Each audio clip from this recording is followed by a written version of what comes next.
नमस्कार दर्शक मित्रों, मैं हूं आपके साथ अंजनी नीलेश ठक्कर। तो आज बात करेंगे वैदिक पंचांग के बारे में।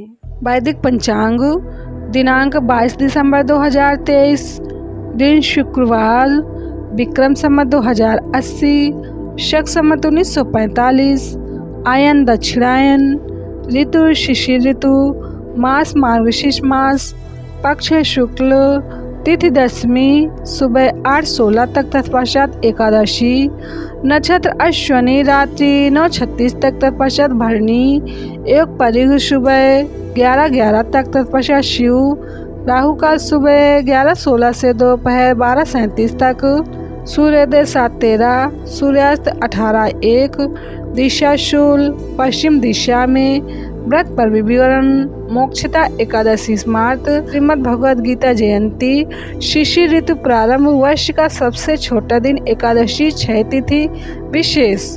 वैदिक पंचांग: मोक्षदा एकादशी 22 दिसंबर 2023 शुक्रवार को सुबह 8:17 से 23 दिसंबर शनिवार को सुबह 7:11 तक एकादशी है।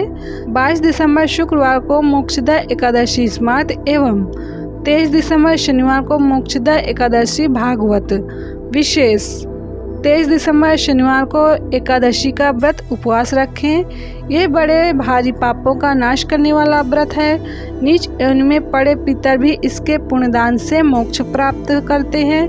वैदिक पंचांग: श्रीमद् भगवद गीता जयंती गतांग से आगे जानिए भगवद गीता के 9 बेहतरीन मैनेजमेंट सूत्र, जिनमें छुपा है आपकी हर परेशानी का हल। जो मनुष्य सभी इच्छाओं व कामनाओं को त्याग कर ममता रहित और अहंकार रहित होकर अपने कर्तव्यों का पालन करता है, उसे ही शांति प्राप्त होती है। मैनेजमेंट सूत्र: यहाँ भगवान श्री कृष्ण जी कहते हैं कि मन में किसी भी प्रकार की इच्छा व कामना को रखकर मनुष्य को शांति प्राप्त नहीं हो सकती। इसलिए शांति प्राप्त करने के लिए सबसे पहले मनुष्य को अपने मन से इच्छाओं को मिटाना होगा। हम जो भी कर्म करते हैं उसके साथ अपने अपेक्षित परिणाम को साथ में चिपका देते हैं। अपनी पसंद के परिणाम की इच्छा हमें कमजोर कर देती है। वो न हो तो व्यक्ति का मन और ज्यादा अशांत हो जाता है। मन से ममता अथवा अहंकार आदि भावों को मिटाकर तन्मयता से अपने कर्तव्यों का पालन करना होगा, तभी मनुष्य को शांति प्राप्त होगी। कोई भी मनुष्य क्षण भर भी कर्म किए बिना नहीं रह सकता। सभी प्राणी प्रकृति के अधीन हैं और प्रकृति अपने अनुसार हर प्राणी से कर्म करवाती है और उसके अनुसार परिणाम भी देती है। मैनेजमेंट सूत्र: बुरे परिणामों के डर से अगर ये सोच ले कि हम कुछ नहीं करेंगे तो ये हमारी मूर्खता है। खाली बैठे रहना भी एक तरह का कर्म ही है, जिसका परिणाम हमारी आर्थिक हानि, अपयश और समय की हानि के रूप में मिलता है। सारे जीव प्रकृति यानी परमात्मा के अधीन हैं। वो हमसे अपने अनुसार कर्म करवा ही लेंगी और उसका परिणाम भी मिलेगा ही। इसलिए कभी भी कर्म के प्रति उदासीन नहीं होना चाहिए। अपनी क्षमता और विवेक के आधार पर हमें निरंतर कर्म करते रहना चाहिए।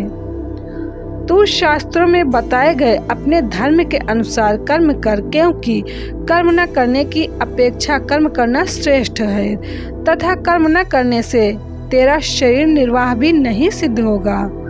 मैनेजमेंट सूत्र: श्री कृष्ण अर्जुन के माध्यम से मनुष्यों को समझाते हैं कि हर मनुष्य को अपने अपने धर्म के अनुसार कर्म करना चाहिए। जैसे विद्यार्थी का धर्म है विद्या प्राप्त करना, सैनिक का कर्म है देश की रक्षा करना।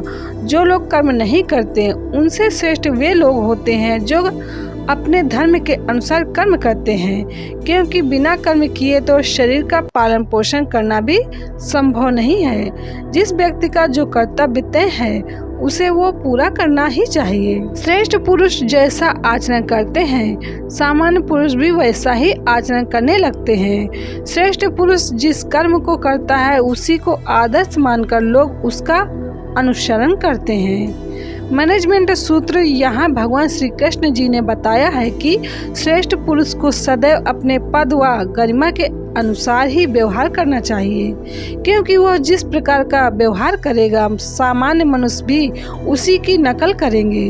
जो कार्य श्रेष्ठ पुरुष करेगा सामान्य जन उसी को अपना आदर्श मानेंगे।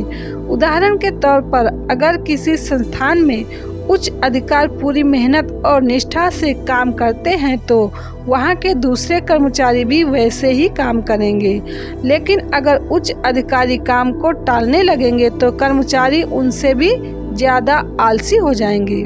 ज्ञानी पुरुष को चाहिए कि कर्मों में आसक्ति वाले अज्ञानियों की बुद्धि में भ्रम अर्थात कर्मों में अश्रद्धा उत्पन्न न करें, किंतु स्वयं परमात्मा के स्वरूप में स्थित हुआ और सब कर्मों को अच्छी प्रकार करता हुआ उनसे भी वैसे ही कराए।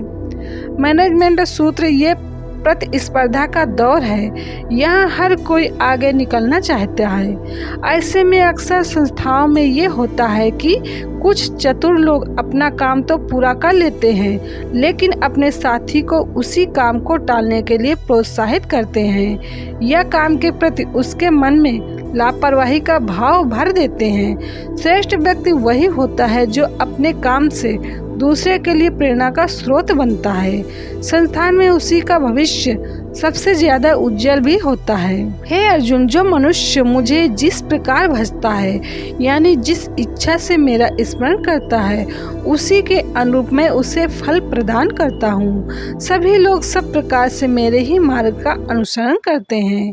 मैनेजमेंट सूत्र इस श्लोक के माध्यम से भगवान श्री कृष्ण बता रहे हैं कि संसार में जो मनुष्य जैसा व्यवहार दूसरों के प्रति करता है दूसरे भी उसी प्रकार का व्यवहार उसके साथ करते हैं। उदाहरण के तौर पर जो लोग भगवान का स्मरण मोक्ष प्राप्ति के लिए करते हैं उन्हें मोक्ष की प्राप्ति होती है। जो किसी अन्य इच्छा से प्रभु का स्मरण करते हैं उनकी वो इच्छाएं भी प्रभु कृपा से पूर्ण हो जाती हैं। कंस ने सदैव भगवान को मृत्यु के रूप में स्मरण किया, इसलिए भगवान ने उसे मृत्यु प्रदान की। हमें परमात्मा को वैसे ही याद करना चाहिए जिस रूप में हम उसे पाना चाहते हैं। वैदिक पंचांग संपादक अंजनी नीलेश ठक्कर। वैदिक पंचांग प्रकाशित सूरत शहर गुजरात। वैदिक पंचांग।